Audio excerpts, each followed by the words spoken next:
અનેકો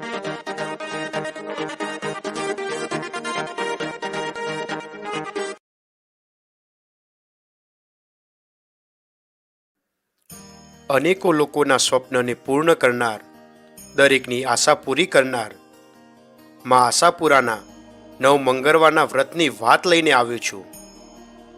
અનેકો ભાવિ ભક્તોએ આ વ્રત કરીને પોતાના મનની ઈચ્છાઓ પૂર્ણ થતા જોઈ છે. જ્યારે શ્રદ્ધા, ભાવ અને વિશ્વાસનો સમન્વય થાય છે ત્યારે માં આશાપુરા સાક્ષાત પોતાના આશીર્વાદનું આંચલ તેમના બાળકોના મસ્તક પર ઓઢારે છે. આ વ્રતની પદ્ધતિ અને ધ્યાનમાં રાખવાના મુદ્દાને હું આગળ જણાવીશ, પણ તે પહેલાં તે સત્ય વાર્તા સાંભળવી જરૂરી છે. તો તમે મારી ચેનલને લાઈક અને સબસ્ક્રાઈબ અવશ્ય કરી લો. સાથે મારો આ વિડીયો સંપૂર્ણ જોજો. માં આશાપુરા તમારી મનોકામના અવશ્ય પૂર્ણ કરશે. તો ચાલો માં આશાપુરાનો જયઘોષ કરીને માની વાર્તાની શરૂઆત કરીએ. જય માં આશાપુરા, સૌની આશા પૂર્ણ કરજે. વર્ષો પુરાણી વાત છે. એક ગામમાં એક મધ્યમ વર્ગીય પરિવાર રહેતો હતો. તેમાં મા બાપ, 3 દીકરી અને 2 દીકરા હતા. કુલ 7 સભ્યોનો પરિવાર હતો. બાળકોમાં સૌથી મોટો દીકરો હતો, તેનું નામ સત્યવાન હતું. ત્યારબાદ 3 બહેનો અને સૌથી નાનો દીકરો હતો. દિવસો વીતતા ગયા અને બધા બાળકો મોટા થવા લાગ્યા. મોટા દીકરા સત્યવાનના સગપણ માટે અને લગ્ન માટેના માંગા શરૂ થઈ ગયા. છેવટે સત્યવાનના લગ્ન સાવિત્રી નામની સુકન્યા સાથે થયા. સાવિત્રી ખૂબ જ ધનવાન પરિવારમાં તેનો જન્મ થયેલ. તે ખૂબ જ જાહોજલાલીમાં તેનો ઉછેર થયેલ. પણ તેના માતા પિતાએ તેનામાં સારા સંસ્કારોનું સિંચન કરેલ, તેથી તેને પૈસાનું સહેજ પણ અભિમાન ન હતું. સાવિત્રીના લગ્ન થયા એટલે તેને પોતાનું પિયર છોડી સાસરે આવી ગઈ. જેમ જેમ દિવસો વીતવા લાગ્યા તેમ તેમ સાવિત્રીના પિતાને ધંધામાં ખોટ આવવા લાગી. દિવસે ને દિવસે તે વધુ દેવામાં ડૂબવા લાગ્યા. દાનવીર તરીકેની છાપ ધરાવતા સાવિત્રીના પિતા દેવાદાર બની ગયા. લેણદારો તેમને કારેલાથી પણ કડવા વેણ બોલવા લાગ્યા. તેથી તેમણે પૂર્વજોની સંપત્તિ વેચીને તમામ લેણદારની રકમ ચૂકવી નાખી. પણ આ બનાવની તેમના હૃદય પર ખૂબ જ ઊંડી અસર થઈ. તેમનું હૃદય બંધ પડી ગયું. તે દુનિયા છોડીને પ્રભુના ઘરે ચાલ્યા ગયા. થોડાક સમય પછી સાવિત્રીની માતાનું પણ અવસાન થયું. તેથી સાવિત્રીનું પિયરમાં સમ ખાવા કોઈ રહ્યું નહીં. સાવિત્રીને સગા, કાકા, મામા, માસી કોઈ ન હતા. બીજના દિવસો હતા, તેથી દૂરના કાકા મામાએ પણ મોઢું ફેરવી લીધું. નથી કહેતા કે નાના વગરનો નાથ્યો ને નાણે નાથા લાલ. પરિસ્થિતિ ખરાબ થતાં બધા જ મોઢું ફેરવી લે છે, તેવું સાવિત્રીના પિયર પક્ષમાં પણ બન્યું. પણ માતાજી એક દરવાજો બંધ કરે છે તો બીજો ખુલ્લો રાખે છે, તેવું જ સાવિત્રીના જીવનમાં હતું. તેનો પતિ સત્યવાન ખૂબ જ સંસ્કારી અને સહાનુભૂતિવાળો હતો. તે સાવિત્રીની ખૂબ જ સાર સંભાળ રાખતો હતો. સત્યવાન અને તેનો નાનો ભાઈ દરિયા પાર વેપાર કરતા હતા. સાવિત્રી જે દિવસથી પરણીને આવી તે દિવસથી એકાદ વર્ષમાં તો તેમનો વેપાર ખૂબ જ વધવા લાગ્યો. 2-3 વર્ષમાં તો તેઓ લાખોપતિની હરોળમાં આવી ગયા. પણ પૈસાનું સાવિત્રી અને તેના પતિ સત્યવાનને જરાય અભિમાન ન હતું. પણ સાવિત્રીની સાસુને રૂપિયો આવતા જ આસમાને ઉડે તેટલું અભિમાન આવી ગયું હતું. સાવિત્રીના સાસુ પહેલેથી જ રૂપિયાને વધુ મહત્વ આપતા હતા. તેથી જ તેમણે તેમના દીકરા સત્યવાનના લગ્ન લાખોપતિની દીકરી એવી સાવિત્રી જોડે કર્યા હતા.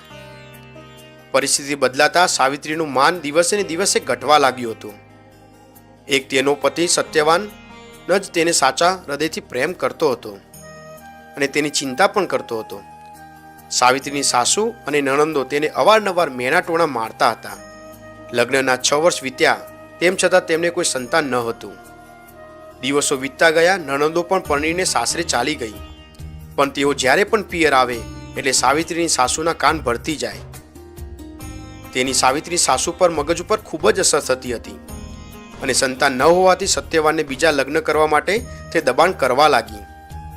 પણ સત્યવાન સાવિત્રીને પ્રેમ કરતો હતો, તેથી તેને તેની માને સ્પષ્ટ ના પાડી દીધી તેમ છતાં બીજી પત્નીની શોધ સાવિત્રીની સાસુએ ચાલુ કરી દીધી. દૂરના એક ગામના નગર શેઠની એકના એક દીકરી માયાદેવી સાથે સાવિત્રીની સાસુએ સત્યવાનના બીજા લગ્ન ગોઠવી દીધા. આ વાતની જાણ જ્યારે સાવિત્રીને થાય છે ત્યારે જાણે તેના પર કોઈએ વજ્રનો ઘા કર્યો હોય તેવો આઘાત લાગે છે. બીજી બાજુ સત્યવાન દરિયો ખેડવા ગયો હોય છે. તે આ બધી વાતથી અજાણો હોય છે.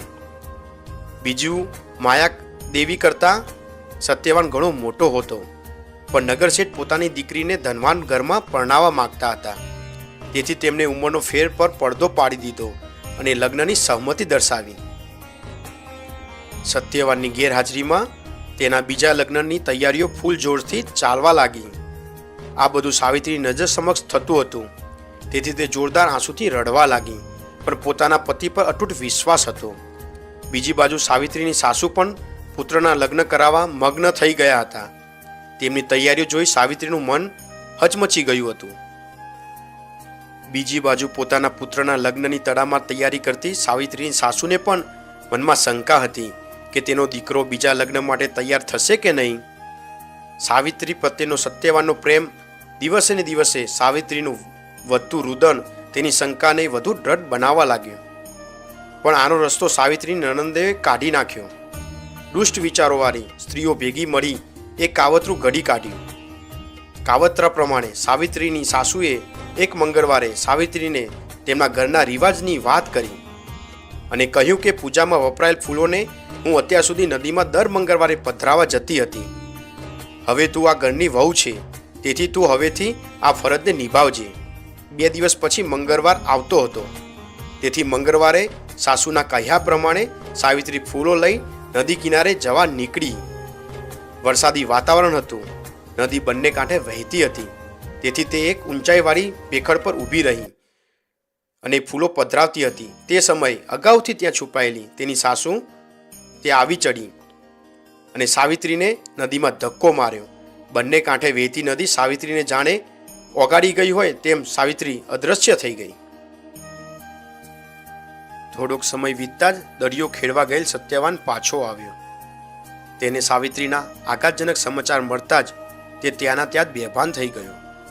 જ્યારે તે ભાનમાં આવ્યો ત્યારે તેની માતાએ તેને સમજાવવા લાગી કે નદી સાવિત્રીને ભડકી ગઈ છે. હવે તે આ દુનિયામાં રહી નથી, તો તેની પાછળ વિલાપ કરવાનો શો અર્થ?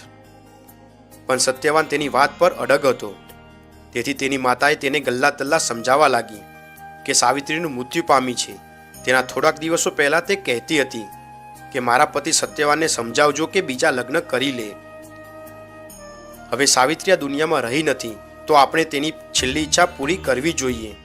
તારે બીજા લગ્ન કરવા જોઈએ તેવી વાત ઠસાવવાનો પ્રયત્ન તેની માં કરતી હતી.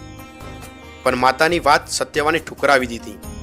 છેવટે જીદે ભરાયેલ માતાએ તેનું છેલ્લું હથિયાર એટલે કે દીકરાને સત્યવાનને જણાવ્યું કે જો તું બીજા લગ્ન નહીં કરે તો હું દુનિયા છોડીને ચાલી જઈશ, હું આત્મહત્યા કરી લઈશ. આ વાત સાંભળતા સત્યવાનના મનમાં વિચારોનું ઘમાસાન ચાલુ થઈ ગયું.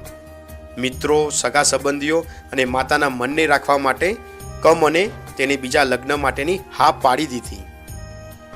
લગ્ન માટેનું મુહૂર્ત જોડાવ્યું તો 4.5 મહિના પછીનું મુહૂર્ત બ્રાહ્મણોએ કાઢી આપ્યું અને જણાવ્યું કે જો આના પહેલા લગ્ન કરવામાં આવશે તો સત્યવાનના જીવનમાં ઝંઝાવાત સર્જી દેશે. આમ 4.5 મહિનાનો સમય પસાર થવાની શરૂઆત થઈ ગઈ. ગંગા નદીના કિનારે એક સાધુનો આશ્રમ હતો. તે ખૂબ જ વિદ્વાન અને તેજસ્વી હતા. તે પોતાના નિત્યક્રમ પ્રમાણે સવારે સૂરજદાદા આકાશમાં દર્શન આપે તે પહેલાં તે નદી કિનારે સ્નાન કરવા માટે જતા હતા. આજે પણ તે ત્યાં ગયા. તેમણે નદીમાં કોઈ યુવાન સ્ત્રીનો દેહ નદીમાં તણાઈ આવતો જોયો. તેથી તેમણે તે સ્ત્રીને નદીમાંથી બહાર કાઢી. તેના શ્વાસ ચાલુ હતા, પણ તે બેહોશ થઈ ગઈ હતી. સાધુ ઔષધિ અને જડીબુટ્ટીના જાણકાર હતા, તેથી તેમણે શિષ્યોની મદદથી નારીના પેટમાં ભરાયેલ પાણી કાઢ્યું, જડીબુટ્ટીનો ઉપચાર કર્યો. થોડાક જ કલાકો પછી સ્ત્રી ભાનમાં આવી. તેની આંખો ખુલતાની સાથે જ તે ગભરાઈ ગઈ અને ચીસ પાડી, અરે રે, હું ક્યાં છું? સાધુ પુરુષે કહ્યું, બેટા, ડરવાની જરૂર નથી. આ તારું જ ઘર છે. તું જણાવ કે તું કોણ છે? તારું ઘર ક્યાં આવેલ છે? તો મારા શિષ્યો તને હેમખેમ તારા ઘરે પહોંચાડી આવે. પેલી સ્ત્રીએ જણાવ્યું કે મારું નામ સાવિત્રી છે. પછી તેના સાથે બનેલ તમામ ઘટના સાધુ પુરુષને જણાવી. મારા પતિના બીજા લગ્ન થવાના છે. સાસરામાં મારું કોઈ નથી. મને સંતાન ન થવાથી મારું કોઈ માન નથી. તેથી સાસરે જવું કે નહીં તે મને સમજાતું નથી.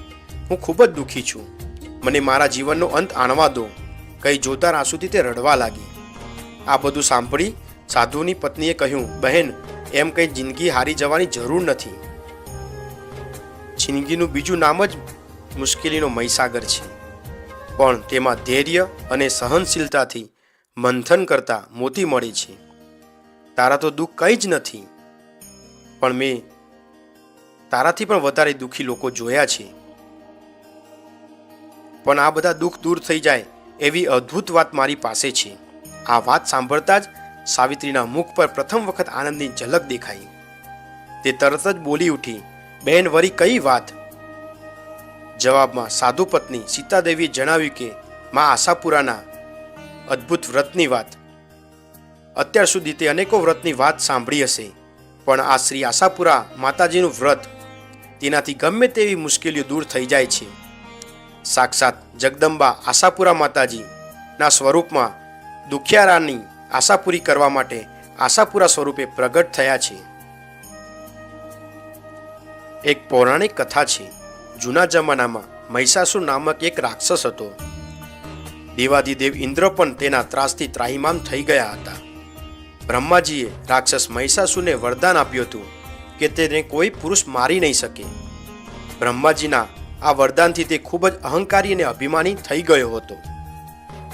મહિષાસુરના ત્રાસથી ત્રસ્ત દેવતાઓએ જગતપિતા બ્રહ્માજી પાસે આવ્યા. તેમને ફરિયાદ કરવા લાગ્યા કે તમે એવા રાક્ષસને વરદાન આપ્યું છે કે તેને અમારું જીવવું મુશ્કેલ કરી નાખ્યું છે. તમે અમને કોઈ રસ્તો બતાવો. ત્યારે બ્રહ્માજીએ તેમને જણાવ્યું કે હિમાલયની ગોદમાં આદ્ય શક્તિ વસે છે. તેમને જઈને તમે વિનંતી કરો, તે તમને જરૂર મહિષાસુરના ત્રાસમાંથી મુક્ત કરશે. બ્રહ્માજીના સૂચન સાંભળતા જ બધા દેવો હિમાલય તરફ પ્રયાણ કર્યું. ત્યાં જઈને 9 અઠવાડિયા સુધી આદ્યશક્તિની આરાધના કરી. છેવટે માતાજી જાતે પ્રગટ થયા. દેવો પોતાની વાત કહે તે પહેલા અંતર્યામી માતાજીએ જણાવ્યું કે હું તમારી મુશ્કેલી સમજી ગઈ છું. હવે મહિષાસુરનો કાળ નજીક આવી ગયો છે. આટલું જણાવી માતાજીએ પોતાનું વિરાટ સ્વરૂપ ધારણ કર્યું. આ વાતની જાણ મહિષાસુરને થતાં તે ગભરાઈ ગયો. એક બાજુ મહિષાસુરની વિકરાળ સેના હતી અને બીજી બાજુ આદ્યશક્તિમાં જગદંબા હતા. એમ છતાં દારૂણ યુદ્ધમાં મહિષાસુરના સૈનિકો કપાવા લાગ્યા. પોતાની હાર ભારી ગયેલ મહિષાસુર પોતાનો જીવ બચાવવા માટે નાસવા લાગ્યો. પણ આ તો આદ્યશક્તિ હતા, તેમનાથી તે કેવી રીતે બચી શકે? તે ઝડપાઈ ગયો. માં આદ્યશક્તિએ તેનો વધ કર્યો. તેને વધ કરતા પહેલા બોલ, તારી છેલ્લી શું ઈચ્છા છે? તે પૂછ્યું. ત્યારે મહિષાસુરને થયું કે મારું જીવન તો એળે ગયું, પણ મારા મૃત્યુ પહેલા એવું માગું કે મારું જીવન યાદગાર બની જાય. તેથી તેને આદ્યશક્તિને વિનંતી કરી કે હે ભગવતી, હે માં, મારું શરીર આ માટીમાં ભળી જાય. તેની રજમાં તારું ધૂપ બનીને અવિરત પ્રજ્વલિત થયા કરે. હું સદાય તારી સમીપ રહું, તારી સેવા કરું. આ વાત સાંભળતા જ માતાજી પ્રસન્ન થઈ તથાસ્તુ કહ્યું. આજે પણ આ ઐતિહાસિક સ્થળ ગુજરાતના કચ્છ જિલ્લાના લખપત તાલુકાના માતાના મઢ ગામમાં આવેલ છે. આજે પણ તે જમીનમાંથી ધૂપ નીકળે છે. મહિષાસુરના વધ પછી બધા દેવોએ માતાજીને પ્રાર્થના કરી કે અમારી 9 મંગળવારની આરાધના કરતા તમે મહાકાળીનું સ્વરૂપ ધારણ કરી મંગલ કાર્ય કર્યું. જેમ અમે તમારી શરણે આવ્યા અને તમે અમારી રક્ષા કરી, તેમ હે માં, તમારી શરણે કોઈ આશા લઈને આવે તો તમે તેમની આશા પૂરી કરજો માં. માતાજીએ તથાસ્તુ કહ્યું. કહી તેમની માગણી પૂર્ણ કરી. એટલું જ નહીં, ત્યાં એક કુંડ ઉત્પન્ન કર્યો, જ્યાં મહાકાળી સ્વરૂપે માતાજીએ તેમાં સ્નાન કરતા કરતા અદૃશ્ય થઈ ગયા. આજે પણ તે કુંડ ચાચરકુંડ તરીકે ઓળખાય છે. તેના દર્શન કરવાથી, તેમાં સ્નાન કરવાથી અનેકો જન્મોના પાપ દૂર થાય છે. જ્યાં મહિષાસુરનો વધ થયેલ તે ઘટનાને વર્ષો વીતી ગયા, પણ તે સ્થળ ઉપર આદ્યશક્તિ મા આશાપુરાનું મંદિર આવેલું છે. આ સ્થળને માતાના મઠ તરીકે લોકો ઓળખે છે. આ સ્થળની મુલાકાત લેવી તે જીવનનો અદ્ભુત લહાવો છે. જિંદગીની ગમે તેવી મુશ્કેલી હોય પણ બ્રહ્માંડની મહાશક્તિ માં આશાપુરાના શરણોમાં લઈને જઈએ ત્યાં સ્મરણ અર્ચન કરતાં જ તે આપોઆપ દૂર થઈ જાય છે. દરેક પ્રકારની આશા માં આશાપુરા પૂર્ણ કરે છે. માટે હે સાવિત્રી, તું પણ માં આશાપુરાનું વ્રત કર. વ્રતની વિધિ સમજાવતા સીતાદેવીએ જણાવ્યું કે આ વ્રત 9 મંગળવાર સુધી કરવાનું હોય છે. મંગળવારે સવારે વહેલા ઉઠી જવાનું હોય છે. જો ઉઠવામાં થોડુંક મોડું થાય તો સૂર્યદેવને પ્રણામ કરી ક્ષમા માંગવી. સ્વચ્છ જળથી સ્નાન કરી શુદ્ધ વસ્ત્રો ધારણ કરવા. એક બાજોટ કે પાટલા પર સ્વચ્છ આસન પાથરવું. તેના પર માં આશાપુરાની છબીની સ્થાપના કરવી. તેની પાસે દેશી ઘીનો દીવો કરવો. એક કળશમાં શુદ્ધ પાણી ભરવું. તેને બાજોટ પર મૂકવું. પહેલા મંગળવારે 1, બીજા મંગળવારે 2, એમ જેટલા મંગળવાર થતા જાય તેટલી વાટ કરવી અને તેની જેમ અગરબત્તી પણ કરવી. 9મો મંગળવાર આવે ત્યાં 9 વાટનો દીવો કરવો. દીવો કરવામાં અગવડ ના પડે તેથી મોટા વાસણનું ઢાંકણ, ડીશ અથવા મોટું કોડિયું લેવું. પછી આ વ્રત કથા કોઈ પણ કુમારિકા, સૌભાગ્યવતી સ્ત્રી કે પુરુષ કરતા હોય તો શ્રદ્ધાળુ અને સંસ્કારી બહેનો કે મિત્રોને સંભળાવવી. દર મંગળવારે જુદી જુદી ઓછામાં ઓછી એક વ્યક્તિ મળે તો વધુ સારું, અને જો ન મળે તો એક વ્યક્તિને પણ આ કથા સંભળાવી શકાય. એક ખાસ યાદ રહે કે આ વ્રત કથા વાંચન સમયે માં આશાપુરા માતાજી સાક્ષાત હાજરા હજુર રહે છે. તે સમયે કંઈ પણ માગણી હોય વ્યક્તિ માગે તો તે અવશ્ય પૂર્ણ થાય છે. વ્રત કથા પૂરી થયા પછી જેટલામું મંગળવાર હોય એટલી વખત આશાપુરા માતાજી કી જય બોલવું. જય બોલનાર અને ઝીલનારને અદ્ભુત પુણ્ય પ્રાપ્ત થાય છે. આ દિવસે ખોટા વિચારો કરવા નહીં, તેમજ કોઈના દિલને દુઃખ પહોંચે નહીં તેનું ખાસ ધ્યાન રાખવું. વ્રતકથા વાંચન પછી આરતી કરવી. આરતી પૂર્ણ થયા પછી માતાજી સમક્ષ રાખેલું જળ ભાવિકો પર અને ઘરની જુદી જુદી જગ્યાએ છાંટવું. તે ચરણામૃત તરીકે પી જવું અથવા પીવડાવવું. તમારી યથાશક્તિ પ્રમાણે પ્રસાદી આપીને જય શ્રી આશાપુરા એમ કહેવું. પ્રસાદીમાં કાજુ, નાળિયેર, સાકર જેવી કોઈ પણ શુદ્ધ વસ્તુ રાખી શકાય. જો શક્ય હોય તો આશાપુરી ધૂપની અગરબત્તી કરવી અથવા આશાપુરી ધૂપ કરવો. ઋષિપત્ની સીતાદેવીની વાત સાંભળીને સાવિત્રી ખુશખુશાલ થઈ ગઈ. તેના હૃદયમાં નવી આશાનો સંચાર થયો. તેને યાદ આવ્યું બીજા દિવસે મંગળવાર હતો. તેને આગલી સાંજે અગરબત્તી, ધૂપ, દીવો અને પ્રસાદીની સંપૂર્ણ તૈયારી કરી લીધી. બીજા દિવસે મંગળવારે સૂર્યોદય પહેલાં તે વહેલા ઉઠી ગઈ. સીતાદેવીના જણાવ્યા પ્રમાણે બધી પૂજા વિધિ કરી. માં આશાપુરાની પ્રાર્થના કરી. સવારે 9 વાગ્યા એટલે આજુબાજુની ઋષિઓની, કુંવારિકા અને સૌભાગ્યવતી સ્ત્રીઓને બોલાવીને તેઓને માં આશાપુરાની કથા સંભળાવી. આજના દિવસે તે ખૂબ સ્વસ્થ જણાતી હતી. પહેલા મંગળવારે રાતે તે સૂતી હતી ત્યાં જાણે ચમત્કાર થયો હોય તેમ તેને માં આશાપુરાએ સ્વપ્નમાં દર્શન આપ્યા અને જણાવ્યું કે હે પુત્રી, તું ચિંતા કરજે નહીં, મારામાં શ્રદ્ધા રાખજે ને વ્રત કરજે, હું તને જરૂર મદદ કરીશ. બીજો મંગળવાર આવ્યો. તેને કથા પ્રમાણે તમામ પૂજા વિધિ કરી. રાત્રે સૂતી હતી ત્યાં તેને સ્વપ્નમાં તેના પતિનો મિલાપ થઈ ગયો. બીજી બાજુ ગામમાં રહેતા તેના પતિ સત્યવાનને પણ સ્વપ્નમાં એવો જ અહેસાસ થયો. 9મા મંગળવારના દિવસ આવી ગયો. આ વ્રતનો છેલ્લો મંગળવાર હતો. સવારનો પહોર હતો. સાવિત્રી ભાવ વિભોર થઈને પોતાના અનુભવની વાત કરતી હતી. ઋષિ કન્યાઓને વ્રતકથા સંભળાવતી હતી. ત્યારે તે જ સમયે તેના સાસરિયામાં તેની સાસુ પણ તેમના સગા સંબંધીઓને એક અદ્ભુત વાત સંભળાવતી હતી કે માં આશાપુરા મારા સ્વપ્નમાં આવી આદેશ કર્યો છે, તું તારા પુત્રના બીજા લગ્ન કરાવીશ નહીં, પણ તેની વહુ સાવિત્રીને શોધી લાવી તેને માનભેર ઘરમાં લઈ આવ. બીજી બાજુ સાવિત્રીના પતિને પણ સ્વપ્નમાં માં આશાપુરા માતાજી આવીને સાવિત્રી જ્યાં ઋષિમુનિના આશ્રમમાં આશરો લીધો હતો તે સ્થળનું ઠેકાણું જણાવે છે. સત્યવાન એક પણ ક્ષણનો વિલંબ કર્યા વગર માતાજીના બતાવેલ સ્થળ પર સાવિત્રીને શોધવા નીકળી પડે છે. તે આશ્રમમાં પહોંચે છે. ત્યાં તેની નજર સમક્ષ સાવિત્રીને જોઈ સત્યવાનની આંખમાંથી હર્ષના આંસુ વહેવા લાગે છે. તે માં આશાપુરાની અદમ્ય કૃપાથી ગદગદ થાય છે. બીજી બાજુ માં આશાપુરાના ભક્ત એવી સાવિત્રીને વ્રત ફર્યાની વાત સાંભળી તેમની નણંદો ઠેકડી ઉડાડે છે. તે એવું ફેલાવે છે કે વ્રતની વાત ઉપજાઈ પાડેલ છે. વ્રત એ અંધશ્રદ્ધા છે. તેઓ વ્રતકથાની ચોપડીનો અનાદર કરે છે. એક નણંદ વ્રતકથાની ચોપડીને પસ્તીમાં વેચી નાખે છે તો બીજી નણંદ વ્રતની ચોપડી પડોશીને આપી દે છે. પરિણામે માતાજીનો પ્રકોપ નણંદ પર ઉતરે છે. એક નણંદના પતિને ગંભીર અકસ્માત થાય છે. બીજી નણંદને અંધાપો આવી જાય છે. સૌથી નાની નણંદને કોઢ નીકળે છે. માતાજીના વ્રતની અને ભક્તોની ઠેકડી ઉડાડનાર તથા વ્રતકથાનો અનાદર કરનાર નણંદો છેવટે માતાજીને કગળી પડે છે અને સાવિત્રીને આપેલા દુઃખોની ક્ષમા માંગે છે. તેઓ પણ 9 મંગળવારનું વ્રત સારા હૃદયથી ભાવથી કરે છે. પરિણામે તેમના પર થયેલ માતાજીનો પ્રકોપ દૂર થાય છે. અંધાપો આવેલ નણંદ દેખતી થાય છે. નાની નણંદના કોઢ દૂર થાય છે, જ્યારે મોટી નણંદનો પતિ અકસ્માતમાંથી હેમખેમ સાજો થઈ જાય છે.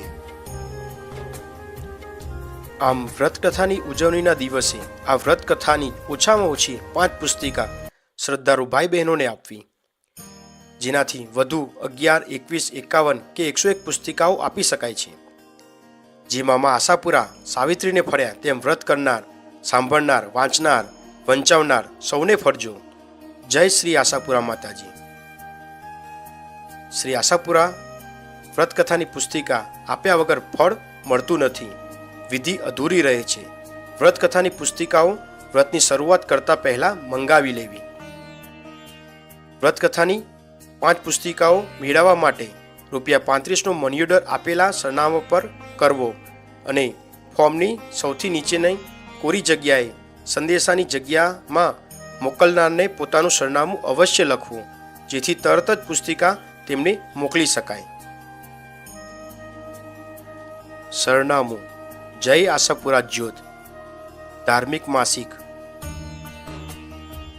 પમરાટ કાર્યાલય, hospital road, Bhuj, Kutch 370001. Phone number 02832 22838. આ વ્રતકથાના નિયમો મેં નીચે ડિસ્ક્રિપ્શન બોક્સમાં આપેલ છે, તો તમે તેને અવશ્ય વાંચી લેજો અને વાંચ્યા પછી, સમજ્યા પછી તમે મા આશાપુરાનું વ્રત અવશ્ય કરજો. તમારા દરેક દુઃખોને મા આશાપુરા અવશ્ય દૂર કરશે. જય મા આશાપુરા, સૌની આશા પૂરી કરજે.